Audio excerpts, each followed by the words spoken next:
저는 우리 사회를 크게 변화시키는 게 AI라고 인공지능이라고 네네네. 생각합니다. 곧 AI 없이는 아무것도 못하게 될 텐데 AI 약점이 반도체에 있습니다. 여러 기업이 AI 서비스를 내놓을 때 성능 있잖아요. 얼마나 좋은 그림을 빨리 그려주느냐. 이거는 반도체에 의해서 결정이 됩니다. 좋은 반도체가 있어야 된다. 그거를 사람들이 알아버려갖고 메모리 가격이 오르고 그렇죠. 주가가 오르고 하는 겁니다. 조그마한 데이터 센터 하나 10,000대짜리 해도 조 단위가 들어가니까 이제는 공급이 모자란단 말이죠. 그러니까 공급자 시장이에요. 그러니까 부르는 게 값인 시장이 돼버린 거죠. 메모리 가격이 요즘 미쳤어요. 컴퓨터 조립하시는 분들 지금 네. 더블로 들어요. 저도 얼마 전에 샀어요, 컴퓨터를. 아, 맞췄어요? 너무 손이 덜덜 떨려가지고 네. 제 거랑 아들 걸 샀는데 2대 사니까 한 700 나오더라고. 그냥 제 상상의 영역입니다. 한 대에 1,000만 원도 갈 수 있어요. 근데 이해가 안 되는 게 이게 저 같은 일반적인 컴퓨터의 가격도 같이 오르고 있는 이유가 어디 있는 걸까요? 그 기업에서 생산하는 반도체, 특히 D램이나 낸드 플래시 생산하는 공장 시설은 일정합니다. 양산할 수 있는 양이 일정한 건데 지금 AI가 워낙 그 수요가 많고 가격이 비싸니까 그쪽으로 대량 라인을 돌린 겁니다. 그러니까 덩달아 가격이 오른다 이렇게. 물량이 없어요, 물량이. 그죠? 네. 근데 대표적인 그 회사 500 그 회사가 N사잖아요, N사. 네. 예, 우리 젠슨 황 네, 형님. 네, 네. 20년 전에 용산에서 네. 용산에서 그 매장들 돌아다니면서 홍보했던 분. 네. 이 N사가 그 GPU를 이제 그래픽 네. 카드로 썼잖아요. 네. 그래픽을 만들었잖아요. 네. 그 회사가 요즘에 되게 핫하잖아요. 그렇죠. 근데 그 회사가 네. N사가 어떻게 반도체 시장에 1위가 된 겁니까? 오늘 이거 밤새도 되는 거죠? 아니, 그건 안 되죠. 저도 아침에 스케줄 있어가지고요. 먼저 이제 GPU가 왜 필요하냐? 네. AI의 필수적인 게 GPU와 GPU. 메모리인데 그렇죠. 전과 달리 이제 영상도 만들어내요. 그걸 멀티모달이라고 그러고요. 그렇죠. 그다음에 책도 뭐 수백만 권도 동시에 읽어야 돼요. 네. 그걸 우리가 길이, 단어의 데이터의 길이가 길어집니다. 네. 테라바이트가 딱 돼버리는 거예요. 그래서 인공지능을 빨리빨리 학습하고 추론하는 데는 GPU밖에 없었던 거죠. 원래 연산이면 이게 CPU가 원래 이제 뇌 같은 건데 컴퓨터로 따지면 그럼 CPU가 성능이 더 좋아야 될 텐데 왜 GPU가 네. 더 좋다는 건지. GPU는 동시 계산을 잘합니다. 그래픽 카드가 그런 용도였고요. 그 컴퓨터는 시스템 반도체인 CPU, GPU, TPU하고 거기에 붙어 있는 메모리로 이루어져 있습니다. 그래서 계산 전용 반도체나 또는 통신용 반도체를 시스템 반도체라고 시스템 하고 반도체. 이제 다 계산하는 용도인데요. CPU는 우리 보통 PC에 들어가는 그렇죠. 거잖아요. 네, 그래서 CPU. 어떤 일을 순서대로 하는데 되게 빨리 해줍니다. GPU는 계산을 하는데 동시 계산을 잘해요. 지금 최근에 나온 GPU와 인공지능을 하면 책 한 권도 금방 써내거든요. 네. 근데 아마 그런 CPU로 하면 뭐 단어 100개나 1000개 정도 간단한 대화 정도밖에 못 할 겁니다. 그래서 얼마 전에 뉴스가 나온 게 미국에서 일단 중국의 그래픽 카드 공급을 네. 안 한다고 하니까 그 딥시크 제조회사 있잖아요. 네. 거기가 지금 못 쫓아간다고 얘기를 하더라고요. 그래서- 자기네들은 예. 최신의 그래픽 카드가 없으면 힘들다. GPU 같은 경우는 게임할 때 보면 1920, 1080 들어보셨죠? 이게 화면의 비율. 네. 그게 총 모니터 화면에 나오는 픽셀의 개수잖아요. 근데 게임하면은 화면이 계속 바뀌잖아요. 캐릭터 움직일 때마다 거기에 색깔도 바뀌고 움직임도 바뀌고 픽셀 하나하나가 바뀌잖아요. 바뀔 때마다 그 동작을 계속적으로 연산을 해가지고 값을 바꿔주는 건데 거기에 지금 말씀하신 그래픽카드 그 행렬 연산이 그 순간순간에 들어가는 거죠. 그러니까 행렬 곱셈하는 게 그래픽 처리하는 거하고 우연히도 AI하고 같아버려요. 구조가 좀 비슷하기 때문에 예. 그래서 이제 네 분은 다 행렬은 잘하셨죠? 예. 중고등학교 때. 예. 인공지능은 거의 행렬 수학 계산을 하는 거예요. 예, 그런데 행렬은 일반 수학과는 달리 동시에 계산을 합니다. 네.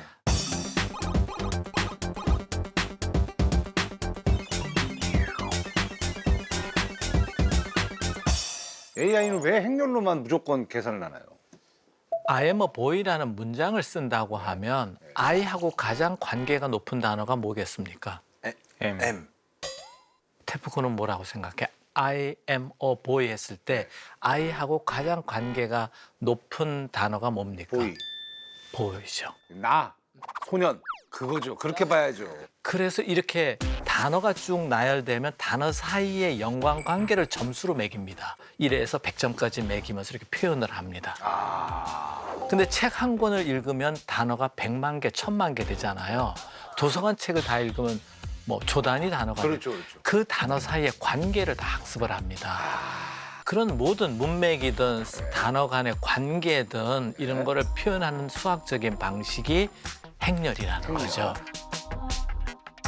자, 이제 예를 들면 네. 테프콘이 어떤 사람이야 물어보면 AI가 문장을 해석을 하고 가장 확률이 높은 단어를 하나씩 쏟아내 주는 거예요.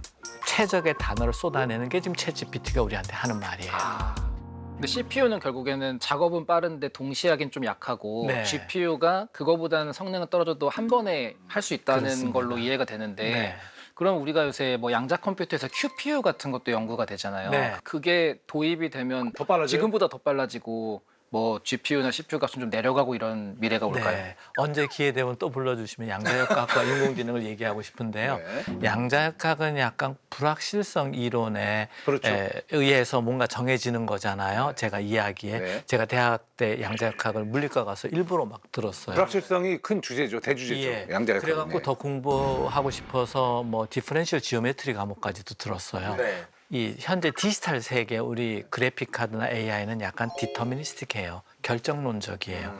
거기서 약간 수학적인 충돌이 있어서 AI의 행렬 연산을 GPU만큼 잘할 거냐는 저도 더 연구해봐야 될 것 같습니다. 진짜 양자 쪽으로는 접근하기가 좀 쉽지는 않다. 예. 지금까지는 그래 보이는데 좀 그건 또 연구해봐야 될 것 같습니다. 근데 네, 이 N사가 그 GPU를 이제 그래픽 네. 카드로 썼잖아요. 네. 그래픽을 만들었잖아요. 네. 어떻게 AI에 좋다는 거를 딱 알아냈을까요? 그건 제수왕이 한 게 아니고 예. 캐나다의 인공지능 과학자 제프리 힌튼이라는 분이 네. 이제 행렬 계산을 도입하고 어떻게 하면 잘할까 할 때 이제 그때 우연히 GPU가 나온 거예요. GPU가 나왔고. 그걸 썼더니 바로 다 맞추는 거예요.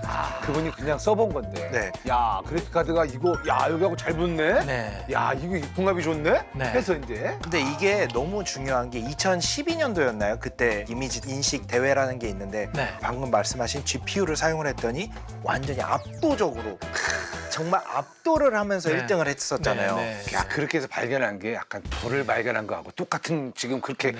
흐름으로 가버린 네. 거예요. 그러면서 이제 야, 이게 GPU랑 이게 연산이 이게 궁합이 찰떡이야. 그러다 보니까 이제 N사가 빵 하고. 근데 인생이라는 게 항상 끝없이 좋은 것만 있는 건 맞아요. 아닙니다. 그런가요? 경쟁자가 등장하는 거죠. 네. 네. 그러니까 저도 궁금했던 네. 게 다른 회사들이 네. N사의 독주를 그냥 지켜만 보고 있지는 않았을 것 같은데. 리사 수 누나요. 우리 수 누나. 네, 네. 그분도 있고 거기는 이제 A라는 회사로 그렇죠, 시작하는 A죠. 거고 이제 또 G라는 회사도 네네. 있고 그렇습니다.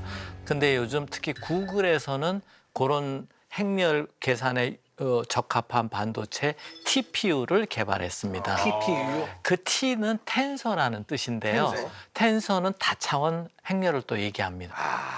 차원 행렬이요. 뭔가 한 단계 높은 것 같네요. 네. 그런데 그게 동작을 잘해요. 그러니까 그런데 이제 G 회사가 자신만 쓰고 아직 외부에는 팔진 않아요. 그러고 최근에 이제 아까 리자수가 있는 A라는 회사도 개발을 했어요. 네.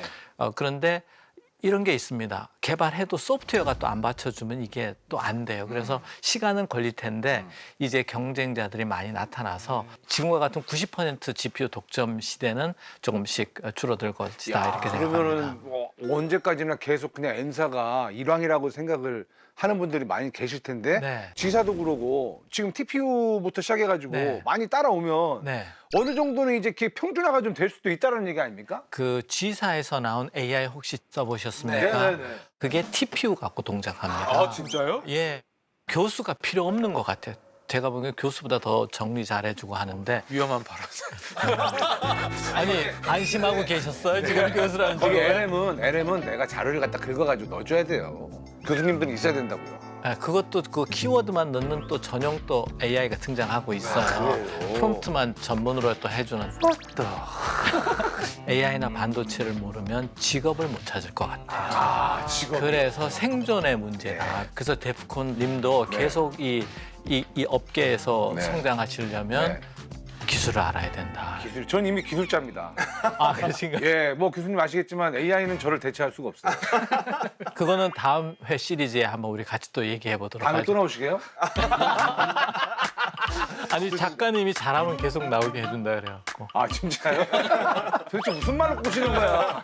이 공부밖에 모르는 사람들은 도대체 무슨 말로 꼬시는지 모르겠지만.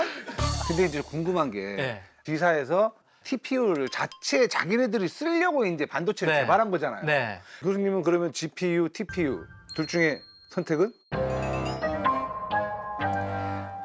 저는 뭐 저는 뭐 자, GPU냐 TPU냐? 교수님의 선택은 그러니까 전문가의 선택은? A, B, C, D로 하면 어디가 뒤쪽이죠? T가 뒤에 있죠. T가 뒤에 있네요. 예, 뒤에 있을수록 첨단이다라는 뭐 그런 식으로 표현을 하고요. G사에서 나온 데이터도 있어요. 네.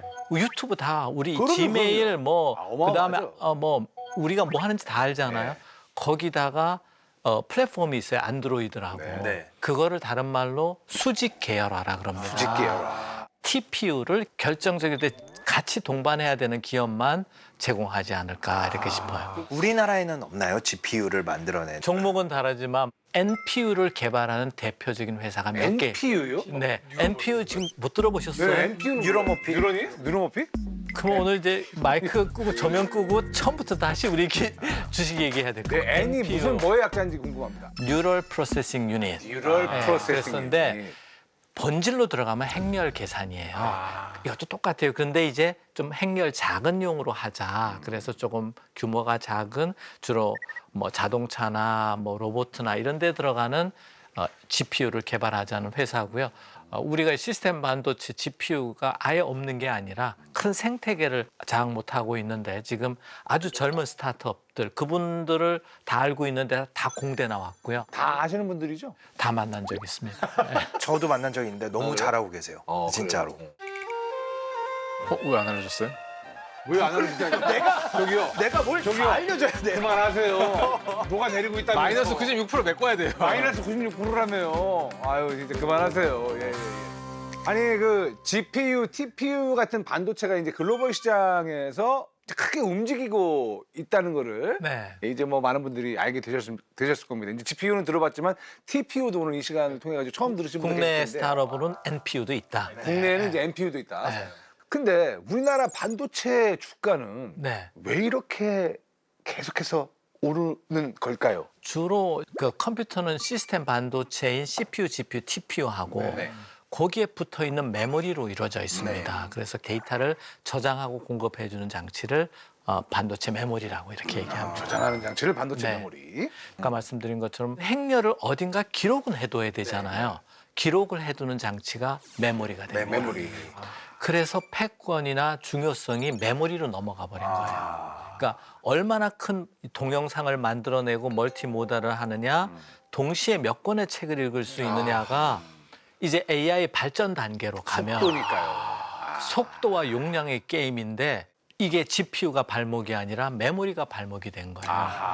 근데 이제 메모리를 만드는 회사는 전 세계 세 회사, S사, 우리나라 H사, 미국의 M사인데 생산 물량의 7, 80%가 한국에서 나온단 말이죠. 그런데 좋은 성능을 줄 서야 되는 거죠. 그러면 파는 사람 입장에서 이제 부르는 게 값이 되는 거고 미래에 그런 수량과 가격이 오를 거라고 생각하는 국내외 투자자들이 자꾸 주식을 사니까 그렇게 되지 않나 이렇게 싶습니다. 오늘 그 얘기는 다음에 또 불러주시면 제가 하겠습니다. 근데 이렇게 끝내시면 이분 밀당이 어우 장난 아니신데.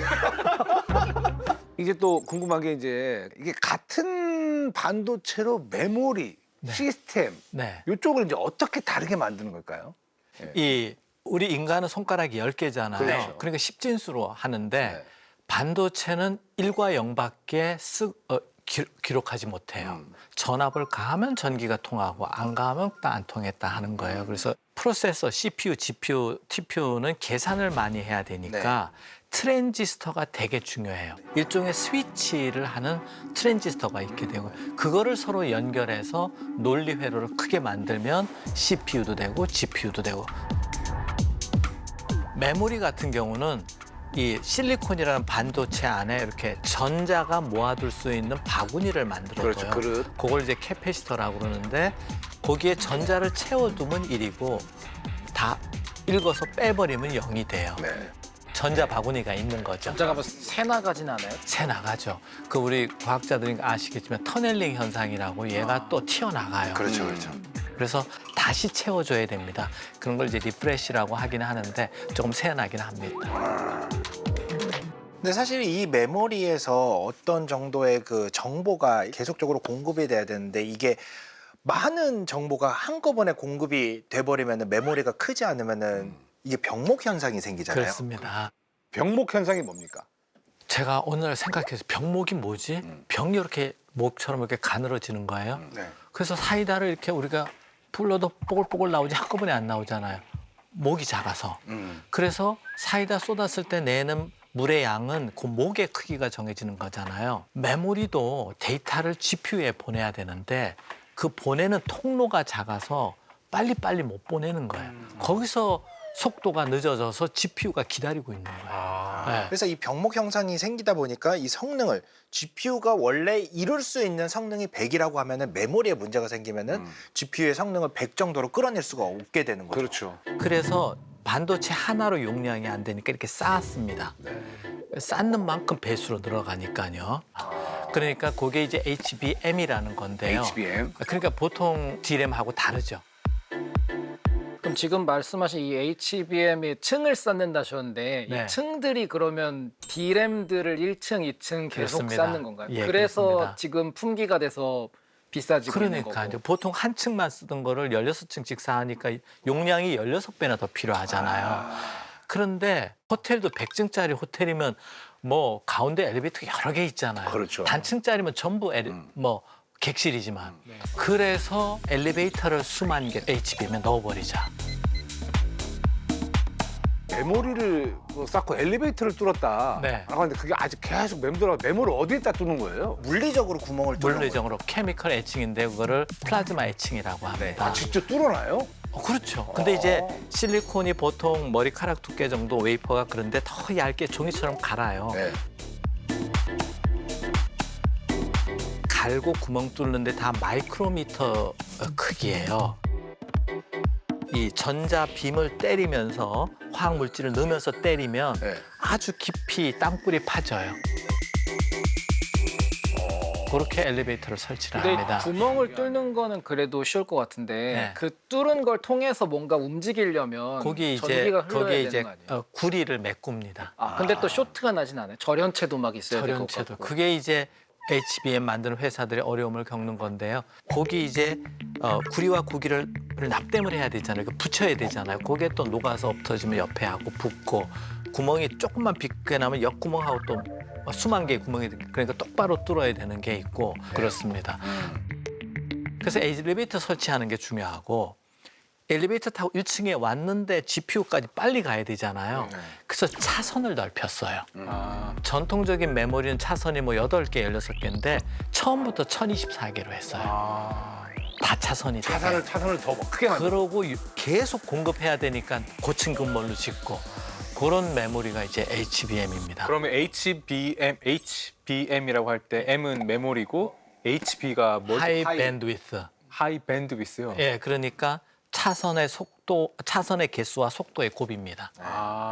토탈 1초에 보내는 데이터 양, 속도도 높이고. 높여서 밴드위스 전 그렇습니다. 속도와 넓이 자체가 다 늘어나가지고 예. 엄청나게 기존의 메모리보다 훨씬 하이 밴드위스를 가진 메모리에서 그거 HBM이군요. 덕분에 그래픽 성능이 확 좋아진 겁니다. 빨리빨리 공급되니까 화려한 화면이 팍팍 된 거죠. 이제 AI라든가 막 엄청난 대량 정보를 하려면은 메모리 자체가 하이 퀄리티여야만 하기 때문에 그래서 HBM의 이 메모리가 이제 대세가 된다.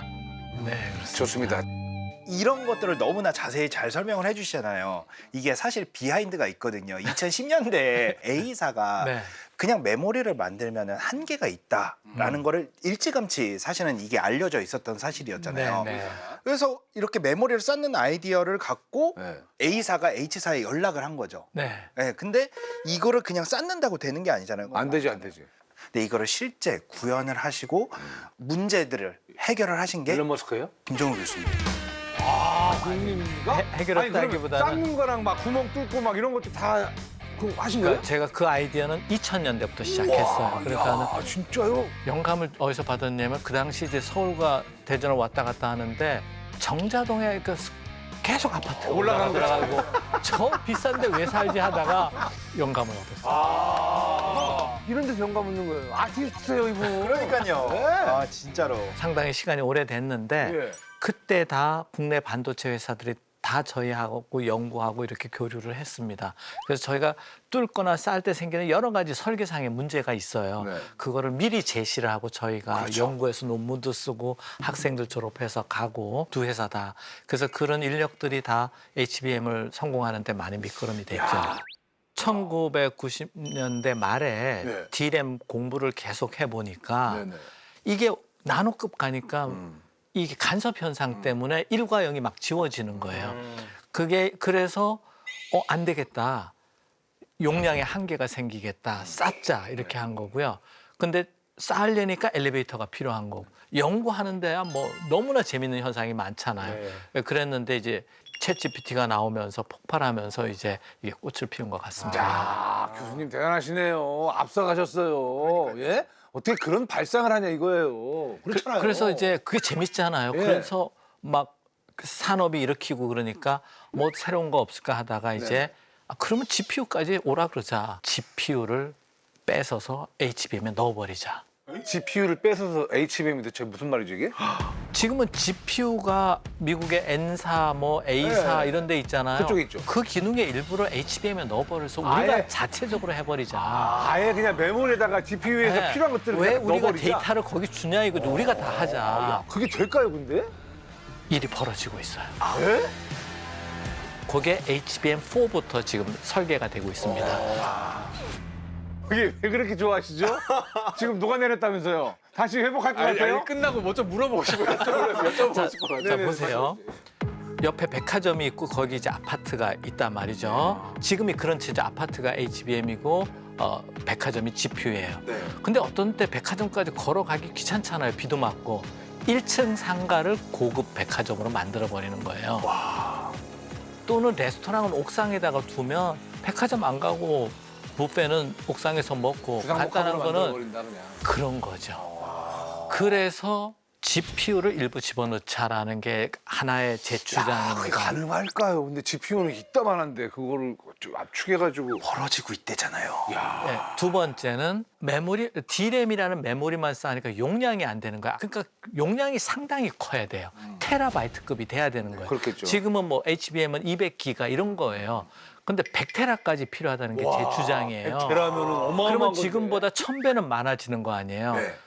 그래서 용량이 큰 또 메모리가 필요하다. 그렇죠. 속도도 빠르지만 네.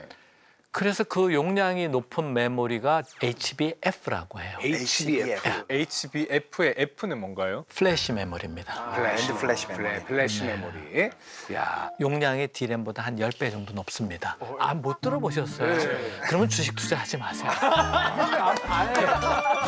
우리가 이제 또 HBM 메모리에 대한 어떤 후끈한 이야기들을 좀 나누고 있는데 그 새로운 D램을 만들어낸 게 아니고 기존의 것을 계속해서 이제 그 쌓는다는 말씀을 예, 하셨습니다. 이런 게 있습니다. 예. AI가 워낙 빨리 변화하고 수요가 크니까 네. 완전히 물리적으로 새로운 메모리를 만들기보다는 개발하는 뭐. 기존의 거를 잘 조합해서 네. 시멘트나 타일이나 벽지는 기존의 거 쓰더라도 빨리빨리 짓는 게 지금은 중요해져. 최고로 쌓을 수 있다면 몇 층까지 쌓을 수 있을까요, HBM? 저는 100층까지도 100층이요? 가능한데 이야. 근데 이런 문제가 있습니다.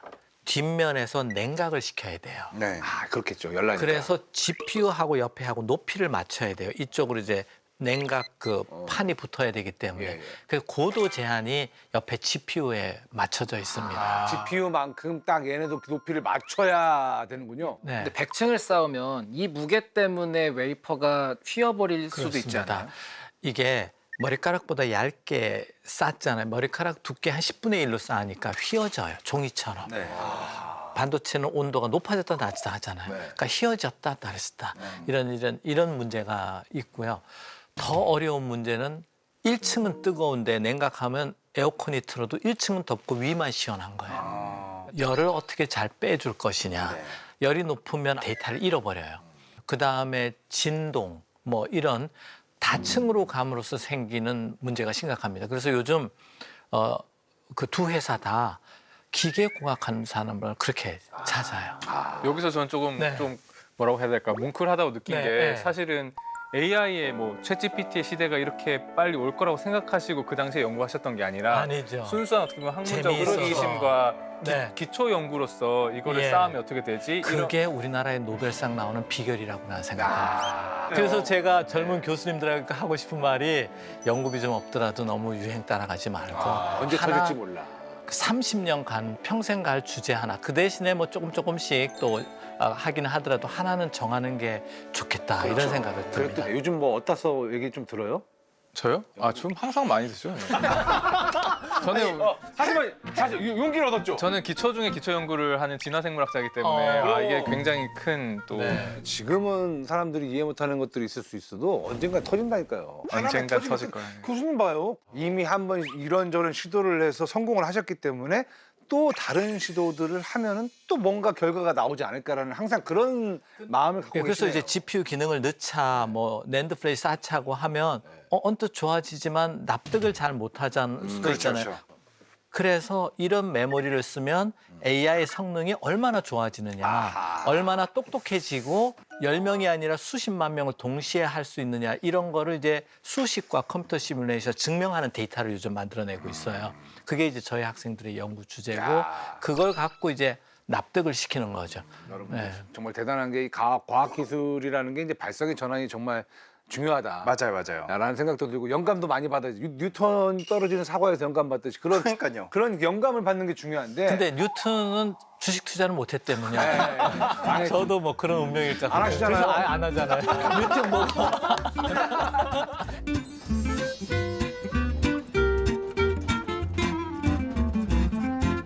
반도체 성능 HBM을 쌓다 보면은 네. 전부 이렇게 어려운 기술들이 계속 들어가게 되잖아요. 그렇습니다. 그러면 반도체 가격이 점점 올라갈 수밖에 없는 비쌀 거죠. 수밖에 없는 비싸지겠죠? 거죠. 마진이 그 이익이 많이 맞는 거죠. 이제 비싸지다 보니까 왜 우리 약간 미국의 혁신가라고 불리는 일론 머스크 같은 경우에는 스페이스 X에 네. 이제 위성 같은 거를 쏘아 올릴 때 HBF?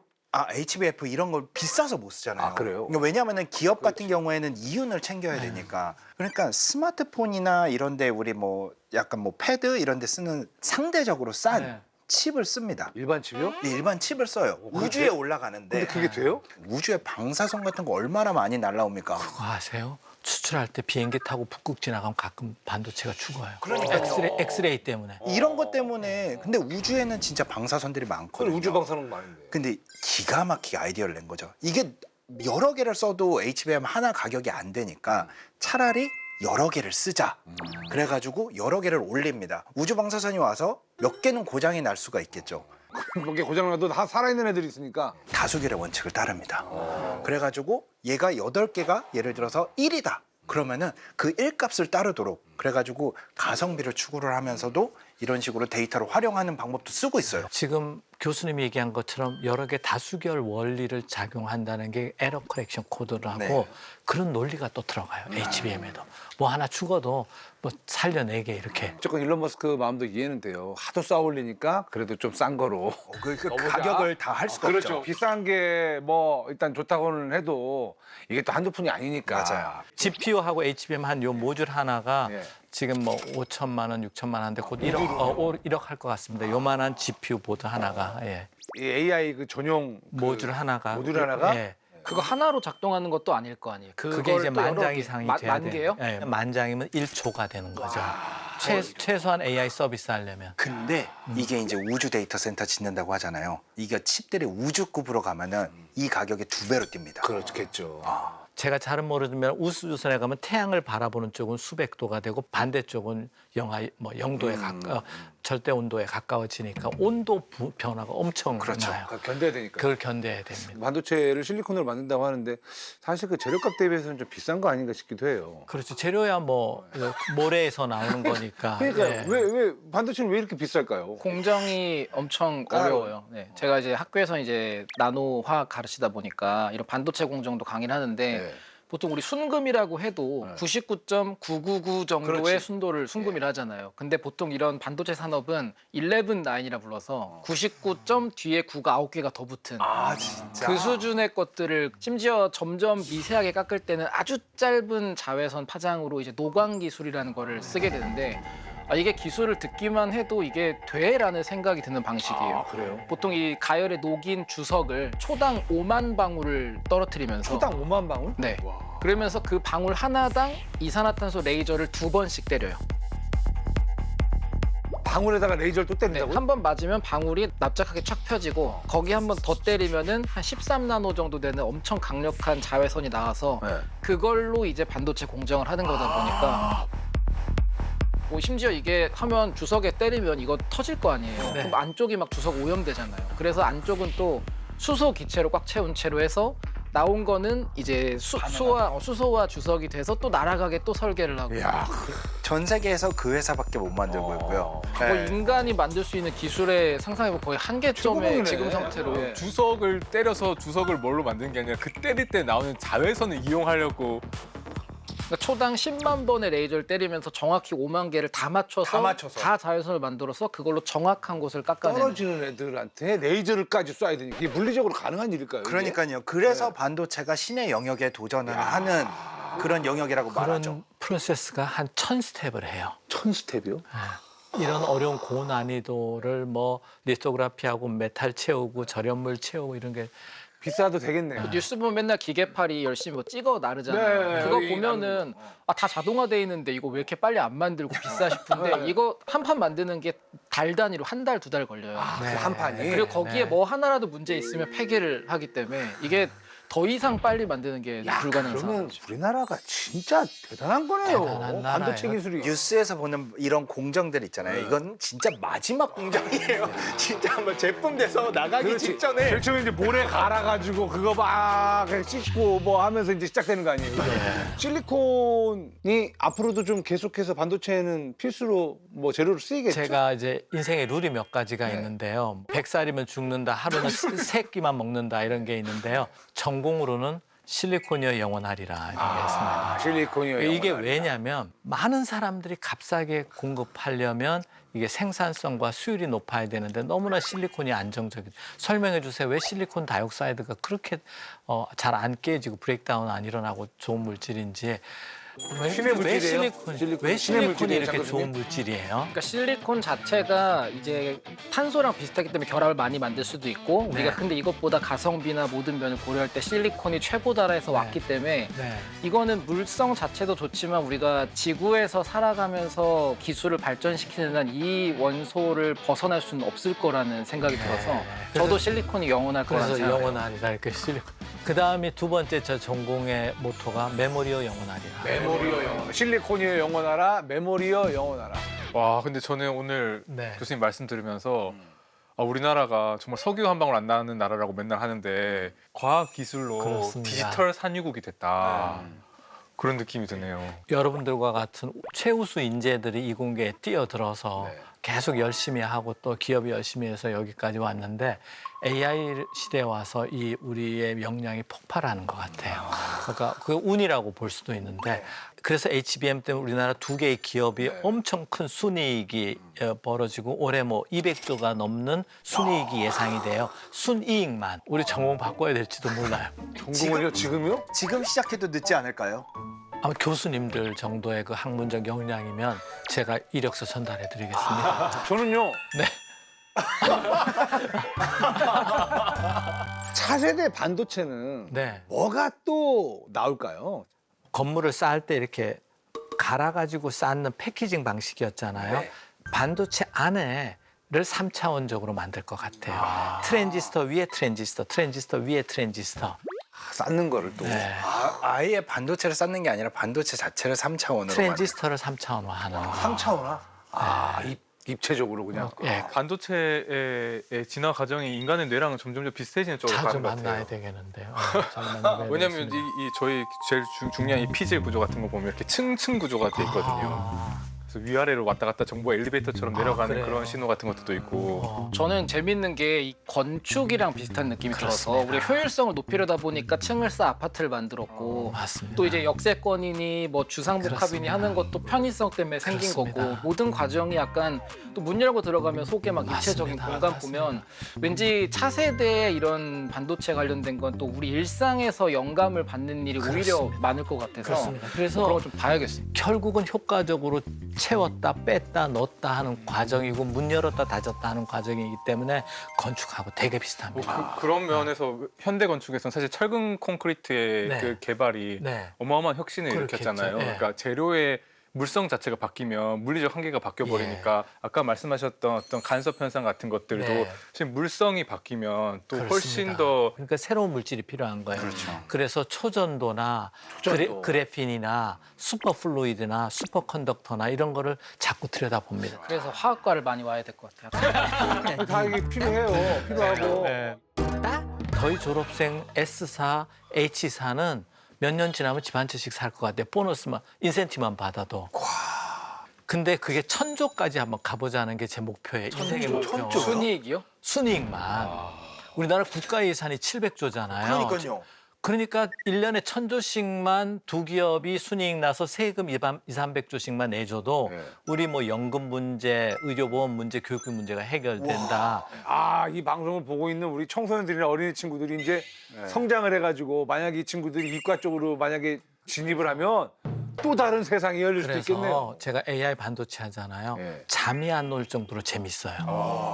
인생에 이런 인생이 있나. 그래서 젊은 학생들이 이런 분야 많이 왔으면 좋겠어요. 가겠죠 이제. 너무 다행인 건 네. 금년에 이제 입학을 하는 네. 학생들 중에 네. 공대생이 처음으로 늘기 시작했습니다. 아. 네.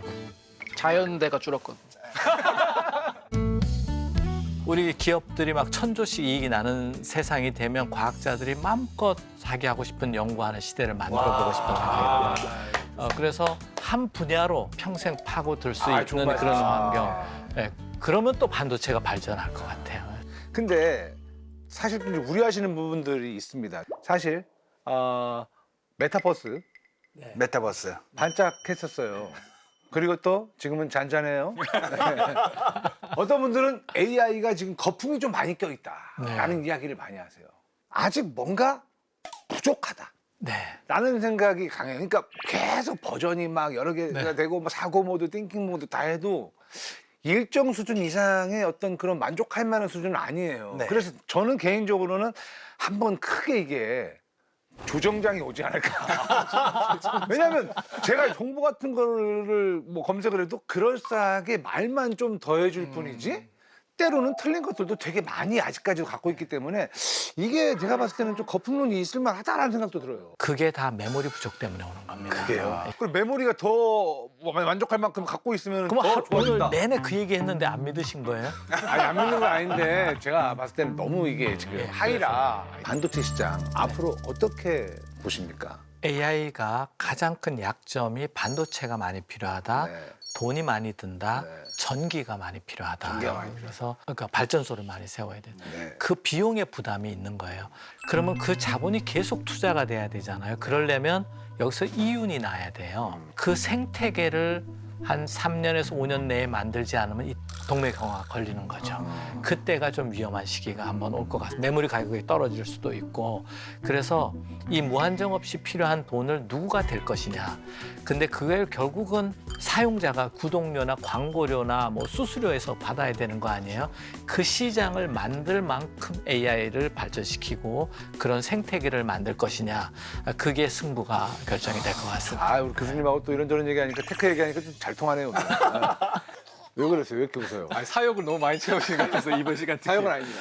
궁금한 거 묻는 거죠. 이렇게 다 들어주시니까 제가 너무 재밌습니다. 네, 그렇게 해주셔서 고맙습니다. 아, 감사합니다.